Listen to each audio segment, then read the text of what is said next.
Vendredi 7 février 2025, mesdames et messieurs, bonjour, très content de vous retrouver sur la 7 TV, la chaîne de la vérité, dans votre émission 7 Actu.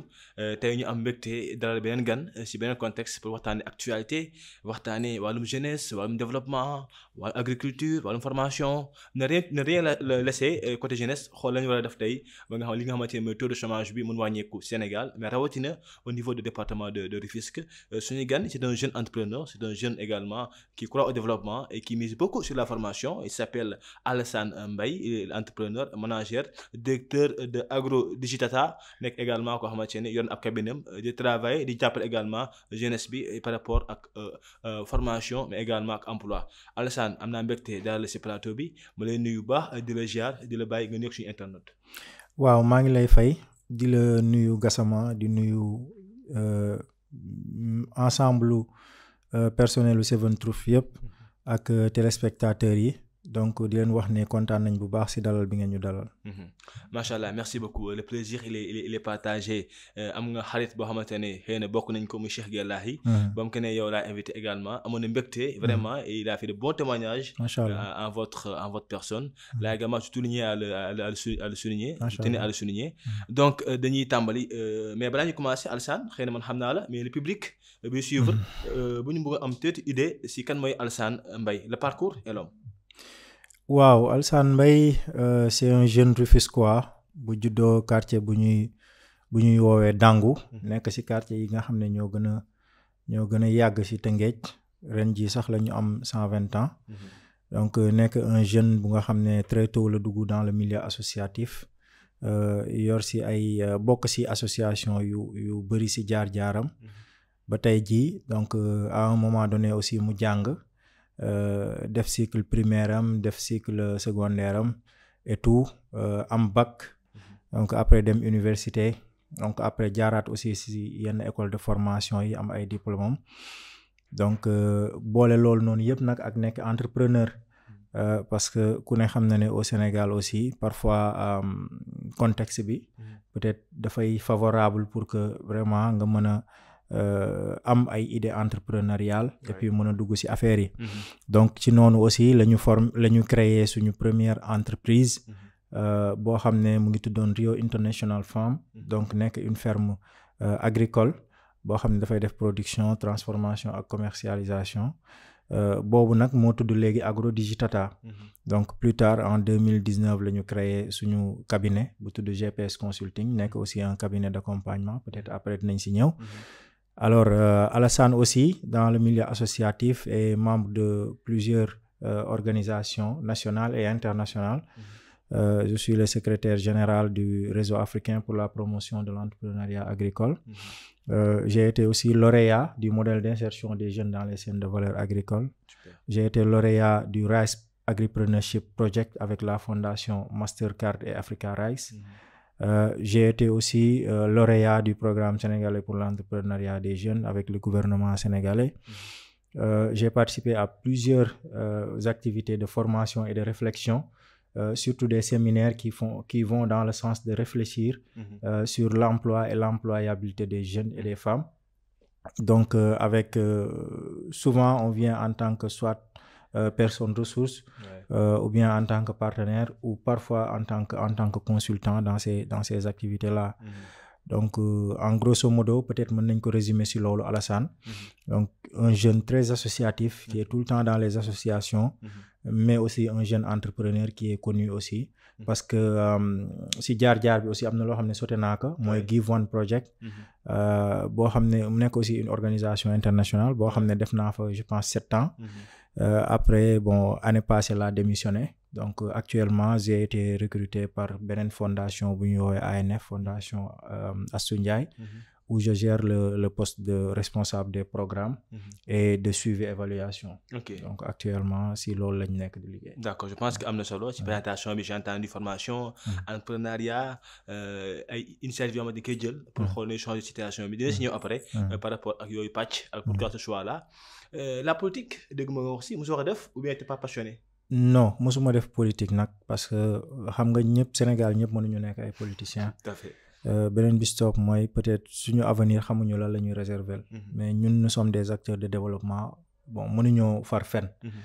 Parce que ñëpp dañuy soxla dañuy liggéey ak ñëpp et que li ñuy def nii aussi bu ñu duggoon ci politique mënuñu def lu ko ëpp. Peut-être que politique bi peut-être mën na la permettre sa baat yegg foo xam ne nii peut-être sa baat yeggu fa woon bi ngay nekk acteur de développement parce que au moins di nga nekk ci instance de prise de décision yi mais au-delà de ça en fait mënuñu nekk politicien def lu raw loo xam ne ñun moom lañu nekk di def nii. D'accord. Voilà. Je pense que am na solo. Alors machallah la carrière est déjà riche et on vous souhaite également beaucoup de succès pour la suite. Alors Alassane dañuy tàmbalee on fait la semaine actu et ça parle d'actualité dañuy tàmbalee ak li nga xamante ni tey mooy accident yu bëri yi ñuy gis au niveau des routes.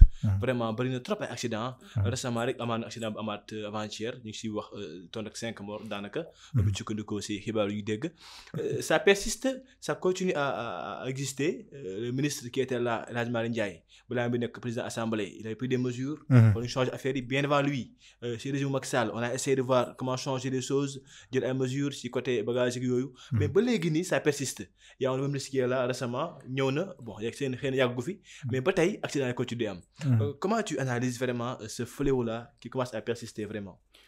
waaw xam nga le problème des accidents yi nga xam ne dafay am. Au Sénégal. Oui. C'est pas seulement un problème bu nga xam ne c'est structurel. C'est aussi un problème conjoncturel et c'est aussi un problème boo xam ne mën nañ ko analyser ci angle xam-xam ak discipline. Mais malheureusement souvent bu ñuy apporter ay éléments de solution dañuy basé wu plus sur le structurel en fait. Voilà jëlee nañ fi kii indi nañ kii créer nañ telle direction et cetera jël nañ mesure telle alors qu'on doit insister sur l'éducation en fait bu nga xam ne moom la nit ñi nga xam ne ñoom ñooy nekk ci tali bi éducation bi ñu war a am ci kaw tali mooy la sensibilisation mais aussi revoir le processus d'obtention du permis de conduire. Important. Parce que tey jii aussi on est tous d'accord que la plupart de ñi nga xam ne ñoom ñooy nekk ci tali bi jaaruñu fi ñu war a jaar pour mën a am seen permis.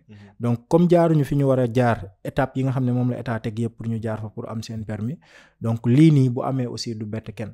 Donc pour man problème la boo xam ne pour ñu résoudre que il faut que l'on aille vers la base revoir le contenu le curriculum de formation bi nga xam ne moom la nit ki war a am pour mën a am permis ak jaar-jaaram beneen bis topp aussi mooy insister beaucoup sur la sensibilisation à la télé à la radio sur les panneaux publicitaires si tali bi ak yooyu noonu yëpp di def ay causeries di waxtaan parce que dans toutes les villes boo fa demee am na gare routière même dans les villes les plus éloignées boo fa demee am na gare routière et il y a aussi des associations qui représentent les chauffeurs et cetera donc pour man il faut vraiment développer une solution inclusive bu nga xam ne ñoom ñëpp da nga leen di dugal ci affaire bi mais que tu les pousses aussi à se rencontrer de temps en temps à discuter à avoir des programmes de sensibilisation et cetera entre ñoom seen biir donc pour que affaire bi mën a réussir mais quand c'est pas inclusif en fait da ngay résultat yi ñuy bëgg duñ ko mën a am. Voilà parce que c'est le ministre et son cabinet c'est la direction et cetera tout le temps mais dañuy fàtte ki nga xam ne moom mooy usager bi. dañuy fàtte ki nga xam ne moom mooy chauffeur bi dañuy fàtte ki nga xam ne moom mooy le sénégalais lambda. bi yegg ci kaw tali bi et cetera. et xam-xam aussi xam fu muy jógee ku nekk xëy na mën a indi sa pierre à l'édifice. Voilà c'est ça. Alors wax nga ci côté comportement attitude du chauffeur rek yooyu. mais également côté infrastructure routière jàppoon également am na ay manquements. waaw côté infrastructure routière évidemment il y a beaucoup de manquements quand même parce que man mën nañ ne j'ai fait le tour du Sénégal et doonul benn yoon aussi parce que ñun en tant que ay chargé de programme ñooy dugg fu ne et sans que j'ai oublié même de le dire ci sama présentation je suis aussi chargé de projet au niveau de Solidarité Sénégal donc c'est des structures yoo xam ne dañuy dugg fu ne dans les villages les plus reculés donc souvent war nañ mën a wax ci affaire infrastructure routière c'est vrai mais il faut noter aussi qu'il y a eu des avancées en fait en termes d'infrastructure routière aussi ci dernière année yi nga xam ne jàll na aussi parce que Sénégal avancé na ci bu baax a baax par exemple présence su terre bi xam nga ñu bëri dañu yaakaar ne terre bi dafay faciliter juste la mobilité wala nga gaaw a yegg et cetera mais terre bi sax mën na am contribuer na ci réduction accident yi nga xam ne dafa daan am parce que bu terre amul oto yi nga xam ne oto yëpp yi nga xam ne ñooy gaare ci côté terre bi seeni borom di jël terre bi ñoom ñëpp ci kaw tali bi la ñuy nekk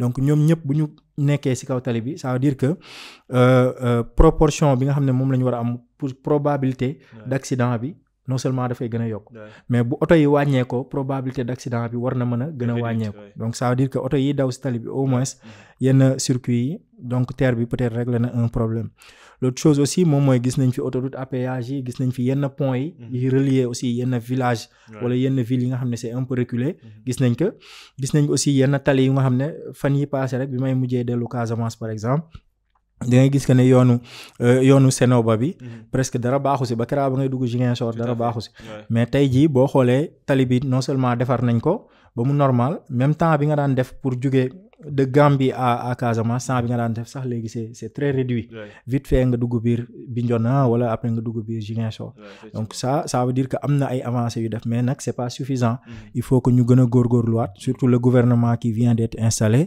ñu gën a góorgóorluwaat defaat aussi d'autres programmes pour que vraiment dëkk yi aussi mën a am vraiment ay tali yu baax parce que loolu aussi ça peut participer à la réduction aussi des accidents. Effectivement, je pense que am na solo et le ministre qui est là qui est nouveau d'abord xam nañ ni dina si taxaw bu baax a baax parce que celui qui était là le président de l'Assemblée nationale El Hadji Malick Ndiaye am na ay mesures mu jëloon te nee na dina nekk continuité par rapport ak suite bi espérons que ça va être vraiment efficace pour que li ni mel mën a wàññeeku di ñaan également ñi seen doom génn àdduna yàlla yërëm leen xaarale àjjana surtout ñi nga xam ne ñoo jógee ci màggal bi passé doy na waar trop mais sant yàlla ñaan yàlla également que solution mën a am alors wax nga wax sànq Alassane ne fait pas la politique mais Alassane également a des yeux et sénégalais jàpp naa ne mën na def appréciation également si gestion bi nga xamante ne régime bees bi nekk fi depuis maintenant 10 mois ñoom lay doxalee en tant que sénégalais nan la gisee cette gestion là on parle de crise économique dëkk bi dëgër na on parle de manque d'emploi dina si ñëw après pour gën a développer mais comment tu analyses personnellement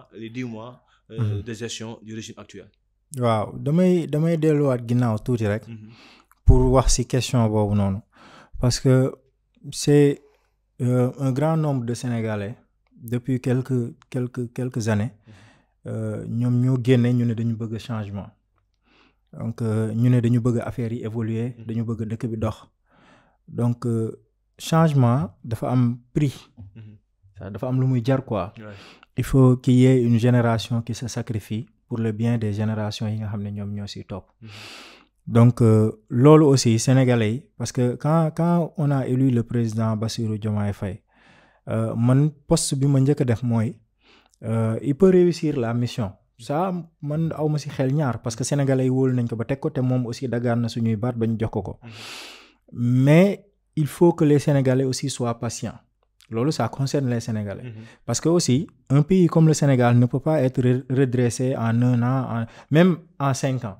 ci premier mandat am c'est pas possible donc ils vont apporter leur expertise def seen xalaat doxal aussi seen xam-xam à un moment donné mais il y aura forcément des pots cassés l'autre chose aussi ma jëmale ko ci ñoom loolu ça concerne juste la population c'est-à-dire il faut que la population soit patiente mais la patience aussi ne veut pas dire absence de contrôle et ça veut pas dire aussi absence d'alerte il faut tout le temps alerter et contrôler voilà bu naree jàdd aussi il faut ñu wax ko alors beneen bi stop moom mooy li jëm ci wàllu gouvernement bi xam nga man parfois nag j'ai des analyses yu nga xam ne bon dafay xaw a dëgër quoi parce que peut-être bëtu manager bi parfois aussi dafay ñëw quand on a élu le nouveau gouvernement bi maanaam premier ministre bi mu defee monter gouvernement ba pare j'ai vu une vague bu nga xam ne voilà vague de destitution de plusieurs directeurs yi nga xam ne dañ fi nekkoon j'ai dit que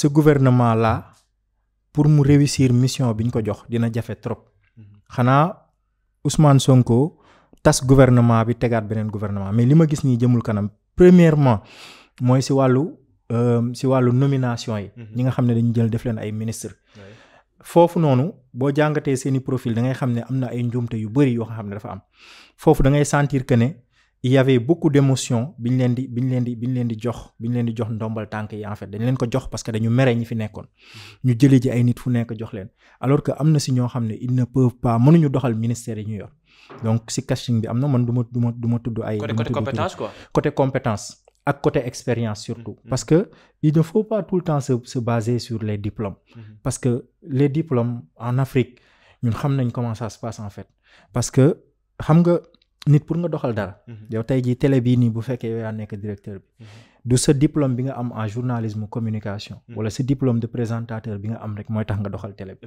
il faut ton diplôme il faut ton expérience en management il faut ton expérience en gestion des relations en gestion des partenariats pour mu mën a dox il faut ton expérience en gestion des ressources humaines parce que da ngay liggéey ak ay nit donc loolu noonu yëpp foog mu daje donc si on prend une personne ñu jox ko benn ministère dafa war a fekk au moins au-delà de ses diplômes mu am expérience bu dëgër par rapport ak loolu pour ñu mën ko jox loolu alors l'autre chose bi nga xam ne moom laa bëggoon wax mooy que la vague de destitution de certaines des directeurs ay liste la ñoo xam ne il fallait forcément qu'on les dégage et da ngay gis que ne on a dégagé des personnes compétentes on a dégagé des personnes yu nekkoon di liggéey alors que le nouveau directeur souvent quand il vient donc les projets yi nga xam ne daf ko fekk soit daf koy ralentir ñëw indi affaire boppam et cetera et c'est la plupart li nga xam ne loolu mooy xew man j'ai travaillé dans certaines directions yoo xam ne nekk naa fa en tant que voilà liggéey naa fa et je vois comment ça se passe les choses donc da ngay gis que ne vraiment affaire yi pour mu avancer dafay jafe parce que même dañuy jël des personnes yoo xam ne qui sont très expérimentées dans le domaine et qui sont sobres et vertueux ñu jël leen dugal leen au frigo man pour man quand quelqu'un est dans l'administration même bu fekkee c'est quelqu'un bu nga xam ne da doon njuuj njaaj il faut mettre des mécanismes de contrôle et des mécanismes coercitifs pour les permettre njuuj njaaj yi ñu doon def noonu ñu bañ ko defati mais n'empêche lu mu dëng-dëng xam-xam baa ngi fi lu mu dëng-dëng expérience baa ngi fi lu mu dëng-dëng c'est un Sénégalais et c'est comme c'est un Sénégalais man pour man parce que la plupart des DG yu ñu jël mettre leen au frigo est-ce que mës nga gis nga DG yi ñu fi folli yépp est-ce que gis nga benn DG buñ ne la fii lañ ko jëlee yóbbu nañ ko fii gis nga ko non appelé à d'autres fonctions rek ngay dégg mais doo xam ban fonction la c'est-à-dire DG yu ñu jël yépp dañ leen jël tey souvent DG boo ko daan destituer sax au moins da nga koy jël def ko conseiller technique mu indi expertise mais est-ce que loolu lu ko waral nekkul peut-être ba leen faral ñoom DG yooyu aussi c'était à base également de politique même bu dee sax am na expérience bi waaw xam nga parce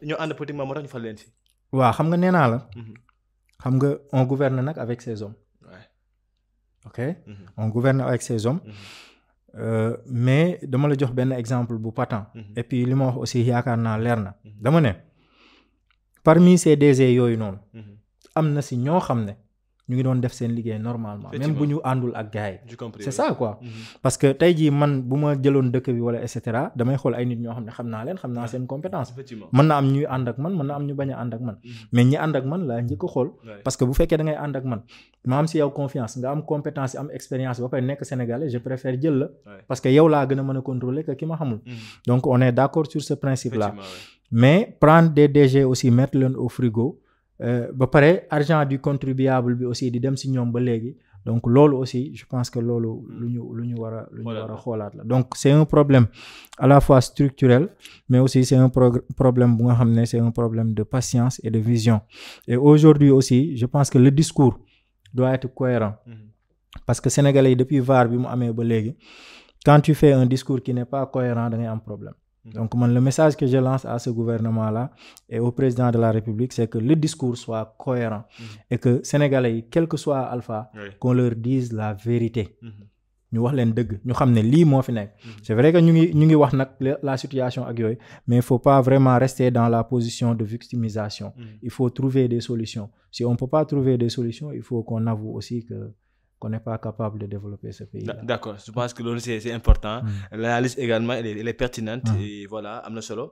ñu jóge nag ci ce régime là jóge ci politique bi tuuti ñëw ci développement bi. di gën a tax ñu invité la. Alassane nga choisir le volet entrepreneuriat. bari na ay jeunes yu jàng am diplôme dem université génn di xaar état. wala boog dem jàngale ci. tu vois dugg fonction publique mais personnellement nga opté pour l'entrepreneuriat. balaa ma ñëw sax c'est entreprise. Pourquoi un tel choix? Waaw bon mën naa ne c'est un choix boo xam ne li ko motiver aussi c'est à la fois peut-être personnel conjoncturel et divin. Okay. C'est personnel waaw parce que je suis né dans une famille boo xam ne c'est une famille entreprenante quand même parce que ñu ëpp ci famille bi seen bopp la ñuy liggéeyal seen yëfu bopp la ñu yor côté yaay comme côté papa. Beneen bis topp aussi ma mës a bëgg aussi nekk ku nga xam ne damay am sama yëfu bopp surtout sama ferme bopp ça moom j'ai toujours voulu quel que soit le travail que je devais faire li ma waxoon mooy j'aurais une ferme bu mag boo xam ne dafay am élevage parce que je suis aussi éleveur de ferme intégrée lay doon quoi production végétale ak élevage ak yooyu yëpp ma amaale sama kër ci biir ça a toujours été mon rêve donc loolu noonu moo poussé peut-être ba sama première idée de projet nekkoon idée de ferme intégrée alors au-delà de ça aussi il y avait c'était aussi conjoncturel parce que am liggéey jafe am stage jafe alors que tu as tes diplômes et cetera il fallait que tu trouves des solutions aussi tu peux pas attendre xam nga foog nga trouver ay solutions pour mën a am xaalis boo mën a subvenir à tes besoins pour mën a préparer wu en attendant continuer aussi di def say dépôts donc loolu aussi c'était conjoncturel beneen bi aussi c'était divin parce que mën nañ ne peut-être bi ma siy dugg boo xoolee année bi ma siy dugg parce que sama première entreprise c'était en 2017 mais bi ma avant loolu noonu mais quasiment j'avais d'autres objectifs quoi j'avais d'autres objectifs que d'être entrepreneur quoi ok donc damay xam ne aussi yàlla moo ma orienté foofu et vraiment regretté wu ma ko parce que jaamu naa si yàlla dimbali naa si ay nit construire naa si sama bopp en tant que nit bu nga xam ne dafa war a avancer xam-xam bi macha allah for nañ si xam-xam for nañ si expérience for nañ si ay connaissances faj nañ si aussi suñuy soxla ak ay soxla ay yeneen doomu aadama. D'accord. Donc sant yàlla bu baax quoi. Je pense que c'est un choix donc qui base passion également. Non. Il y a le volet passion également. Oui, dedans. Oui.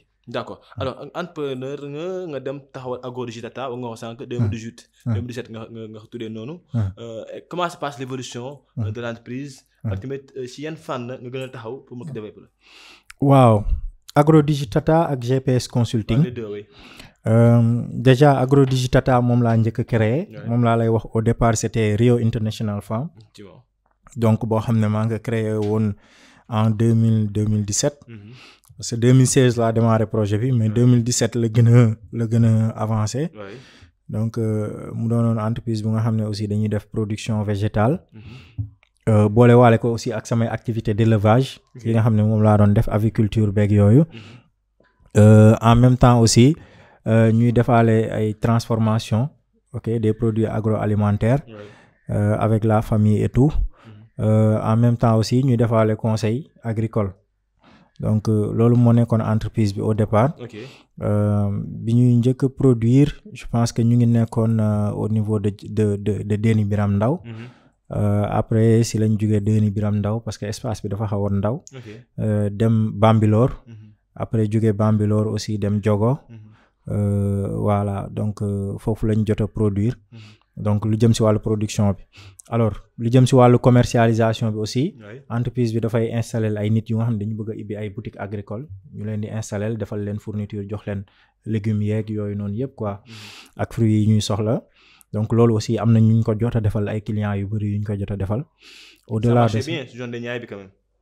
waaw pas zone des Niayes mais fii la gënoon doxee sax quoi parce que zone des Niayes bi fa lañ daan jëlee légumes yeeg yooyu donc après bu ñu ñëwee ñi bëgg a ibbi boutique aussi fii lañ leen doon installer quoi parce que xam nga marché bi avec même les nouvelles cités et tout marché bi day gën a sori tout le temps donc il fallait que ñenn ñi am ay idées dugg ci affaire yeeg yooyu quoi donc au-delà de ça aussi nous sommes dans le conseil agricole et la consultance donc pour ñi nga xam ne dañu bëgg a dugg ci agriculture bi naka la ñuy def ba am tool ñu accompagner leen ñu am suuf et cetera accompagner leen ñu def seen irrigation système d'irrigation accompagner leen pour que ñu gérer accompagner leen pour ñu commercialiser et cetera wala accompagner leen aussi pour ñu am ay partenaires techniques wala des partenaires financiers on est toujours dans ça donc c'est en 2023 fin 2023 début 2024 donc si la ñu changé tur entreprise bi tuddee ko Agro Digitata agro comme agriculture digitata comme main donc Agro Digitata pour un peu faire ressortir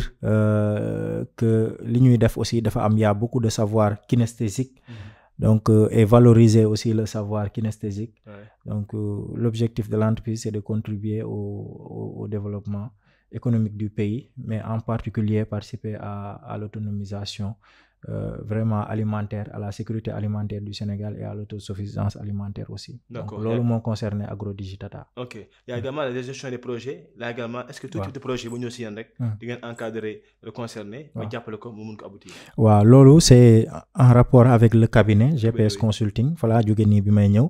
foofu moom c'est mooy sama xëy de tous les jours. bu fekkee wàcciwuma sur le terrain wala dewuma si àll bi. donc c'est un cabinet aussi bu nga xam ne dafay def comme ni nga ko waxee conception de projet. day def gestion de projet ak suivi évaluation. donc surtout suivi évaluation bi dañ koy def pour ONG yu bëri dañ koy def pour maire yi pour yenn direction yeeg yooyu. En plus de ça on fait du coaching. def nañ ko ak ANPEJ def nañ ko ak beaucoup d'autres structures. Enda Énergie JVE IPSIA et cetera. À Mbour et dans certaines localités. Au-delà de ça aussi dañuy def comptabilité externe entre autres donc pour bañ a guddal. Mais comme ni nga ko waxee. Les formations aussi oui. Comment se passent les formations? Ça va être une semaine ngeen jël wala bokk c'est. waaw donc on a des formations intensives. Quasiment les formations sont des formations intensives c'est des formations aussi certifiantes. donc am na yoo xam ne ça dure 3 jours am na yoo xam ne ça dure 1 semaine am na yoo xam ne 2 mois 3 mois mais yi gën a formation yi gën a gudd ça dure 3 mois. li ñuy def au niveau du cabinet. donc l'autre chose aussi mooy que ay sous-traitants 3FPT aussi lañ. donc doon nañ gagner ay marché foofu noonu di dem dans les régions aussi di former ji sur la transformation agroalimentaire. donc on l'a fait dans beaucoup de régions. donc former nañ ay kii yu bëri ay groupement yu bëri ci régions yi. yoo xam ne 3FPT moo ko financé woon quoi. donc pour projet yi li nga doon wax léegi. donc quand la personne vient. moom nañ ñëw rek ak idée. lii laa bëgg a def. donc bu ñëwee ak idée kese ci boppam. bu ñëwee dañ koy accompagner ba mu trouver la meilleure idée. donc après ñu accompagner ko bindal ko projet am. bu ñu ko bindalee projet am ànd ak moom aussi utal ko ay partenariat ak yooyu noonu étape par étape ba keroog bi muy mettre en place son entreprise mais duñ ko bàyyee. ci moom lay dépendre bu mettre en place son entreprise aussi ñu continuer di ko accompagner ba keroog entreprise bi di gën a kii quoi voilà c'est ça. Ça se passe comment? C'est payant? Comment on doit faire énormément et tout quoi. Ouais, c'est payant parce que nous sommes une entreprise aussi. Suñuy service dañ koy jaay. donc tout cela c'est payant donc ñi nga xam ne dañ ko bëgg bu ñu ñëwee après dañuy kii rek soit da ngay ñëw nga wax exactement lii laa bëgg. conception de projet rek laa bëgg defal leen ma business plan ak business model. ñu defaral la ko jox la. donc nga ñëw nga ne dama bëgg nga defaral ma projet ba pare nga defal ma coaching ñu defaral la aussi ba pare defal la coaching. wala nga ñëw nga ne dama bëgg par exemple wala bon bu fekkee yeneen service yi la. comme suivi évaluation bi. ONG yi dañuy am seen terme de référence et tout def appel à candidature. ñun ñu soumissionné. bu ñu gagné marché bi après ñu dem wàcc sur le terrain avec nos équipes bu ñu paree defar les rapports envoyé leen. donc souvent yooyu noonu lay demee. Le volet suivi évaluation est important. Très parce que important. moo tax également après nit ki du wéet quoi benn yoon ci mbir bi. Très important parce que projet dafa war a am suivi am évaluation.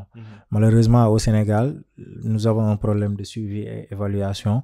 La plupart des politiques que nous faisons au niveau local au niveau national. Et même au niveau quartier et cetera. Donc la plupart de nos projets nekkul ay projets yoo xam ne après dinañ def suivi. Et il faut faire le suivi de nos projets noonu la ñuy xamee impact bi mu am dans le temps. ak yooyu noonu et noonu la ñuy xamee aussi pertinence su projet bi ñu def wala programme bi. pour xam aussi bu ñu koy relancer waat wala bu ñuy defaat deuxième phase fan la ñuy gën a appuyer lan la ñuy éviter et cetera. D'accord. C'est des éléments assez importants quand même. Je pense que am na solo au niveau de Rufisque fi ñu nekk nii comment ngay jauger la venue des jeunes est-ce que gis nga ni il y a beaucoup de jeunes le taux de personnes surtout les jeunes qui viennent chez vous. pour s'informer également pour être accompagnés. waaw wax dëgg yàlla à Rufisque moom macha allah. parce que je pense que li ñu gën a jàppale sax ci côté boobu bokk na ci semaine mondiale de l'entrepreneuriat bi ñuy organiser chaque année. nga xam ne dañuy am ay centaines de jeunes yoo xam ne dañ ciy bokk. parce que dañuy def semaine mondiale de l'entrepreneuriat bi aussi je précise que lépp lu ñu fay def ci activité gratuitement lañ koy def. donc comme bii passé par exemple on a fait 10 sessions de formation. session de formation bi gën a ndaw nombre. on avait 32 personnes. Imaginez pour 10 sessions. donc ñu def ko gratuitement. au-delà de ça ñu def foire boo xam ne c'était à participation gratuite. boo bëggee exposition gratuitement on met toute la logistique à disposition tu exposes gratuitement. loo jaay nga def sa pochette nga yóbbu. en même temps aussi il y avait des panels avec le directeur de l'apprentissage, il était là, Steven Moussa, il était là. Il y avait aussi le directeur de Teranga Lab, Alexandre Guberlet. Donc beaucoup de personnes qui étaient là-bas. Il y avait les médias Oui, il y avait les médias aussi. Il y avait beaucoup de médias qui étaient là-bas. Donc ñu leen remercier aussi bu baax par rapport à l'accompagnement. Donc semaine boobu noonu jàppale nañu bu baax. moo tax aussi comme aussi c'est un cabinet boo xam ne peut-être ñu mu ngi ci 6e année aussi c'est normal nga développer aussi benn carnet de clientèle benn base de données de clientèle donc les jeunes moom ñu ngi ñëw bu baax et puis ils s'intéressent de plus en plus à l'entrepreneuriat parce que ñun aussi personnellement man sama idéologie mooy même si Gassama est à Seven Truth di fa liggéeyee dafa war a am beneen business boo xam ne li muy am fii nii bu ko boolee ak li muy am ci business bële dina ko permettre mu mën a subvenir à ses besoins pour mën a accélérer croissance am moom économiquement parlant donc tey loolu dara empêché wu la ko donc même bu fekkee da ngay jàng war nga ko mën a booleek une activité entrepreneuriale nga nekk journaliste présentateur ak loolu mën nga ko boole ak sa activité entrepreneuriale et cetera yàqalu la dara sa liggéey mais aussi ça te permet d'avoir plus d'expérience mais aussi d'avoir plus de moyens pour subvenir à tes besoins. Oui. Un message pour un jeune qui envisage de démarrer l'entrepreneuriat? Waaw. Bon, il y a un message très très comique boo xam ne nii parfois gars yi dinañ ko joxe. Mais man su ma ko doon defaraat daal ba mu gën a baax pour ma wax ko fii nii mooy le message le conseil c'est de se lancer. Quelles que soient les circonstances yeewul rek nga daw dugg. Tu vas échouer. di nga mbëkk miir bi et tu vas apprendre. noonu ngay def et tu vas grandir au fur et à mesure. Donc entrepreneuriat li mu gën a bañ mooy procrastination. Ce que tu peux faire aujourd'hui il faut le faire aujourd'hui. Et ne pas le remettre à demain. Donc boo amee idée yi jugal rek nga dem doxi ji affaire yi. OK donc pour ceux qui ont des idées et qui xamuñu fu ñu war a jaar il y a des cabinets d'accompagnement am na ñun aussi am na ñeneen. wala des organisations sax yoo xam ne comme fii Cheikh Gueye nekk. Le pôle emploi yooyu yëpp boo fa demee ñoom dinañ la orienter. Mais il faut pas rester à la maison di dajale ay idées sa bopp et tout quand tu as l'idée va sur le terrain. nga jéem a xool noo koy concrétiser. D'accord. Vous êtes aussi en collaboration avec les collectivités locales? Waaw on travaille beaucoup avec les collectivités locales parce que tantôt nee naa la. Récemment la ñu clôturé le projet Agir Petite Côte boo xam ne ñun aussi man dama bokkoon ci man maa doon def sax coaching yi en entrepreneuriat vert sous la direction de Recyclor de tonton Idrissa Thiaw donc et foofu noonu aussi dafa amoon benn organisation bu tudd EIPC Entente intercommunale de la Petite Côte. Ça aussi c'est toutes les communes de la Petite Côte. Voilà ñoom ñëpp ay mairie la. Au-delà de ça on a travaillé avec la mairie de Ndiaganiao avec Idrissa Thiaw aussi.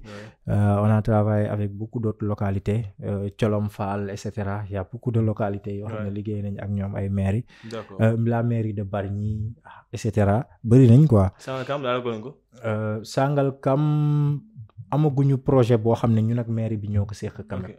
waaw parce que entre temps bon doon nañ démarrer woon nañ démarche yi quand même mais entre temps si la am élection yi après il y a une nouvelle équipe et tout mais on est en contact ak ñoom parce que daje nañ si benn programme de coaching bu ñu doon def lors des vacances agricoles yi passé ANPEJ man si coach yi ñu jëloon pour ñu coacher jeunes yi si laa bokkoon c'était à Sangalkam aussi donc j'ai été en contact avec le directeur de cabinet du maire qui est une personne très sympathique aussi donc ñu ngi déggante de temps en temps sur WhatsApp.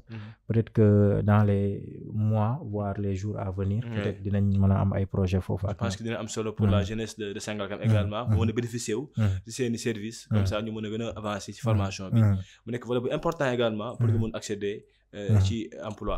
Alors vraiment Alassane doyul ñu ci waxtaan bi mais le temps passe tellement vite.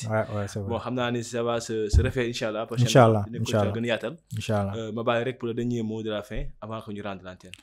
Waaw peut-être vous remercier par rapport à l'invitation parce que gis naa aussi énergie bi nga ci def yëpp avec la parfaite coordination aussi parce que c'est pas évident des gens yoo xam ne dañ nekk sur le terrain parfois xam nga calendrier yi dafay corsé de trop pour trouver ay créneaux dafay jafe mais j'ai vu que tu as mis vraiment beaucoup d'énergie et de coordination et je t'encourage par rapport à ça donc remercier sa équipe bi yëpp ñaanal leen aussi peut-être télé bi yàlla na doon bokk ci télé yi gën a mag au Sénégal en Afrique et ci monde bi et je pense que avec beaucoup de persévérance ak liggéey di ngeen fa yegg donc remercier téléspectateurs yëpp remercier Rufisquois yi remercier aussi nos partenaires yi ñuy liggéeyal yëpp dans tous nos projets di wax aussi que ne ñi nga xam ne dañuy suivre émission bi aussi am ay idée de projet ak yooyu yëpp nañ ñëw bu ñu ñëwee on va travailler inchallah dinañ ci jàpp parce que ñun aussi c'est vrai qu'on est une entreprise mais xam nañ zone bi ñu nekk xam nañ ne vraiment c'est pas facile pour certaines personnes ñu mën a fay yenn kii donc dañ ciy jàpp bu baax a baax donc na gars yi ñëw daal l'essentiel c'est de créer beaucoup d'entrepreneurs pour après quoi en tout cas merci beaucoup merci Alassane Mbaye entrepreneur manager directeur agro de Chitata merci également si disponibilité ba nga wax sànq yàgg naa bëgg ñu rencontrer wu finalement tel yàlla dogal merci pour la disponibilité et surtout pour l'humilité de souhaite également beaucoup de succès vraiment parce que ni ko am na solo trop de jàpp naa ni muy l'entreprise agro de Chitata mais également ci wàllum accompagnement bi ci projet yëpp je pense que am na solo pour jeunesse bi nga xamante ne actuellement elle est un peu perdue tellement que la crise économique qui est là elle est évidente et que ku nekk yaa ngi bëgg xool nooy def ba génn si donc je pense que yi ay voies la yoo xamante ne mën na mën a jeunesse bi si formation mais également ci utum emploi de remercier bu baax a baax de remercier également la technique derrière Idou ak papa ñi ma accompagné si tournage bi rendez-vous très bientôt inchallah portez-vous bien et excellent week-end chers internautes. Merci.